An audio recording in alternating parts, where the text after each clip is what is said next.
I'm going to try to post more videos on a regular basis. I'm looking to post at least 3 videos per week, at least two at the least. So it's funny.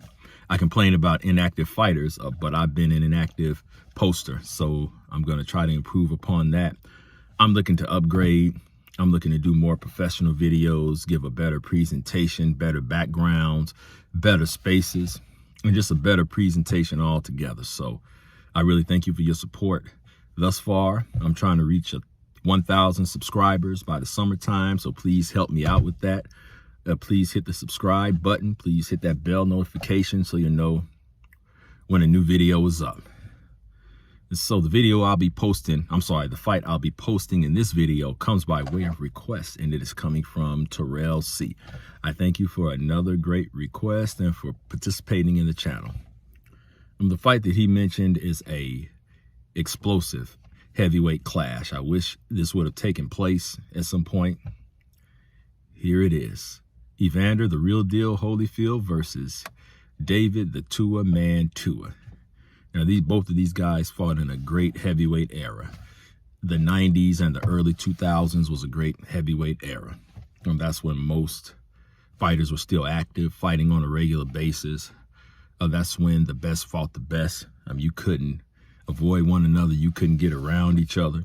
If you wanted to be considered the best, then you had to fight the other fighters that were considered the best. So there you have it.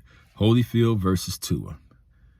Now, when I do these videos and when I do these matchups, I'm always looking at these fighters at their very best. And both of these fighters were fearless fighters. Holyfield and Tua were fearless. They didn't do any ducking. They fought whoever was in front of them, and they fought whoever was in front of them at their best. They did their best, win, lose, or draw. Both of these guys were courageous. So let's get into the fight. Holyfield is one of the greatest heavyweight boxers in boxing history. I'm this close to saying that he was the best. There's no one like Holyfield. He was always fighting, as I mentioned. He always fought the best, as I mentioned, and he always gave spirited performances, courageous performances. He was a crowd-pleasing fighter, and there's just none like Holyfield. When I was younger watching boxing, I started watching boxing in 1989. Holyfield versus Bruno 1 is the first heavyweight fight I actually sat through and watched all the way through. So boxing had me hooked from that moment. So of course, throughout that era, it was Holyfield, it was Tyson, it was Bo. Yeah, but Holyfield was a great fighter. And I'm just honored and blessed that I got to see Holyfield at his best and in his heyday. Holyfield wasn't laying down for anybody. He was going to fight till he passed out. That was the kind of fighter Holyfield was. And even now, you can't even get the guy to sit down somewhere.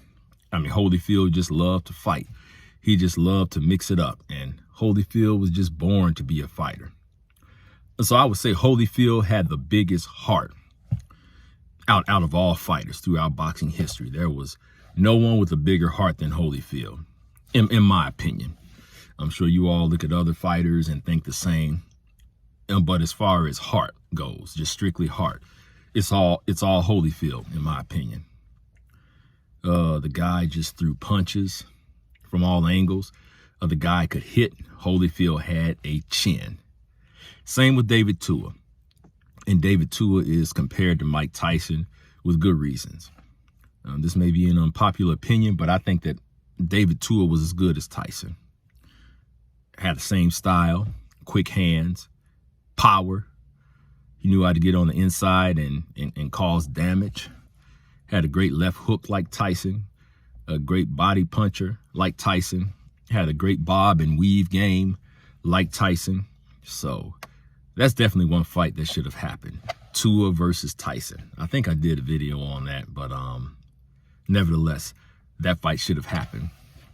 So with these two together, Holyfield and Tua, with the toughness, with the chins, with the power shots, with a tendency to not back down, with a tendency for both guys to come forward, with a tendency for both of these guys to not take no for an answer.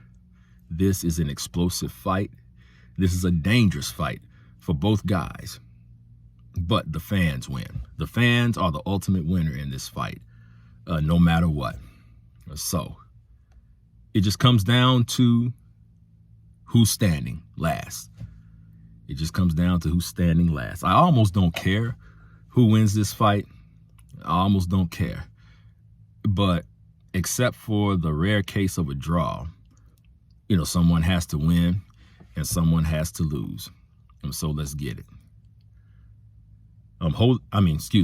David Tua was a little guy, you know, for a heavy. He was a small heavyweight, but that little guy could fight. That little guy fought like he was 6'10" tall. I mean, David Tua was a tough heavyweight. Has never been knocked down. I don't ever remember David Tua being seriously hurt. Of course, he's been outworked by fighters like Lennox Lewis, Chris Bird. Of course, that legendary showdown with Ike Abeabuchi. I wish they would have ran that one back. But unfortunately, the best fights don't get the rematches that they deserved. But I could see Tua digging in to Holyfield's body, coming upstairs with his left hooks, digging to the body with both right hooks and left hooks.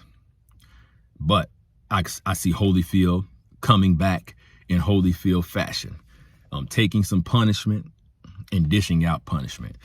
That's another thing that makes this fight great. And both of these guys can dish it out, and both of these guys can take it. I'm going to be real honest with you.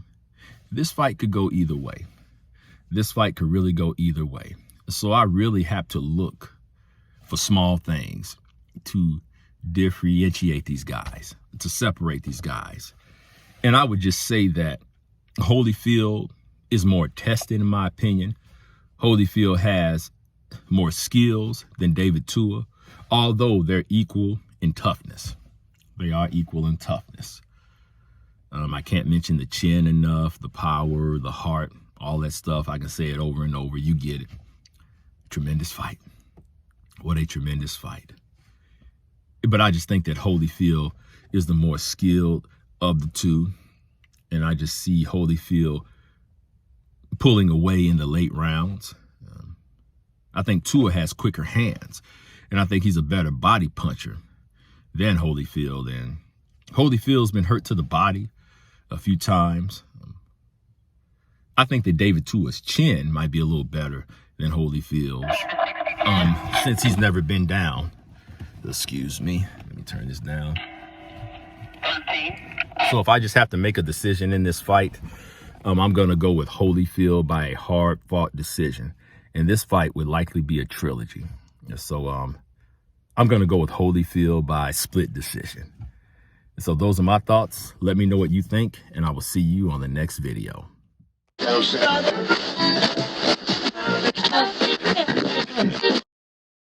Please don't fact check me on anything that I say in this video.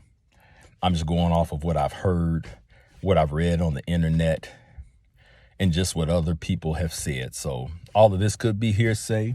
I'm hoping it's not hearsay. But this has to do with Bud Crawford going to PBC, or possibly going to PBC, or he may be already signed to PBC. But if PBC keeps Bud Crawford active, this is a great move, because all the fights he wants, particularly Spence, is at PBC. And so I don't get into the money arguments or anything like that. It's none of my business. I'm not making any of the money. I'm not getting any of it. So that's on them to negotiate. But I think that this is an exciting time for Bud Crawford, if this is true. Hopefully he won't be on the shelf like he was at Top Rank, because I rant a lot about inactivity. And the reason that it frustrates me, because I hate to see skilled, talented fighters like Bud sit on the shelf. That's a waste of talent, and that's a waste of your career. A fighter like that doesn't belong on the shelf. A fighter like that belongs in the ring, displaying his skills in front of the entire world. and getting paid for it. At this point, Bud Crawford should be fighting the best of the best.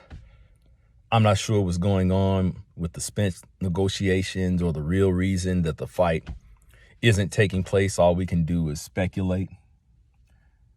But if the ball is in Spence's court, I wish he would just take the fight. Win, lose, or draw. Just give the boxing public the fight the fans want to see, which is Spence versus Bud. That fight will do the numbers because we all want to see it. And like I said, I'm not too knowledgeable about the money side of it, but common sense says that this fight will do the numbers. So when they say it won't do the numbers, I'm not buying that. I don't care who's saying it. But I hope this is true. But if PBC has Bud on the shelf, like Top Rank did, it's a waste, and he might as well have stayed with Top Rank. And so I'm hoping that it's true, that Bud signed with PBC or close to signing with PBC, because it's a good move for him if they handle him right. I mean, all the welterweights are at PBC. And so if this is true, I'm excited. I'm going to be cautiously optimistic. I'm excited. I hope this is true. Crawford will do great things at PBC if they don't have him on the shelf. And at this point, like I said, I want to see the Spence fight, but at this point, just stay active. Give us at least 2 fights per year. If you fight Keith Thurman, I'm okay with that. If you fight Boots, I'm okay with that. If you fight Virgil Ortiz, I'm okay with that. Just stay active. Don't deprive us of your talent. I don't advocate for any fighter taking unnecessary punishment. But if you're that skilled and you're that talented, of course we're going to want to see more of you. I mean, sue me. And just sue me. If a fighter is good, if a fighter is entertaining, and if you just love watching a certain fighter, you love their style, you love their talent, their showmanship, and you just like that fighter in general, you're going to want to see more of that fighter. And it becomes frustrating when you don't see that fighter but once a year, once every 15 months. It's getting so bad to where fighters are fighting once every 2 years now. It's totally unacceptable. I don't care what you say. I mean, don't come at me with you don't care that these fighters are taking punishment. You don't care about CTE. You don't care about this and that. I do care. But at the same time, if you tell the world that you're the best, we're going to have expectations. We're going to want to see more of you.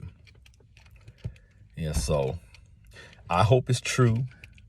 I hope I'm not disappointed like I always am. And if the Spence Crawford fight gets made, we're going to pay top dollar for that fight. That's how bad we want to see it. I'm not going to talk too much because I don't want them to jack up the price. So those are my thoughts.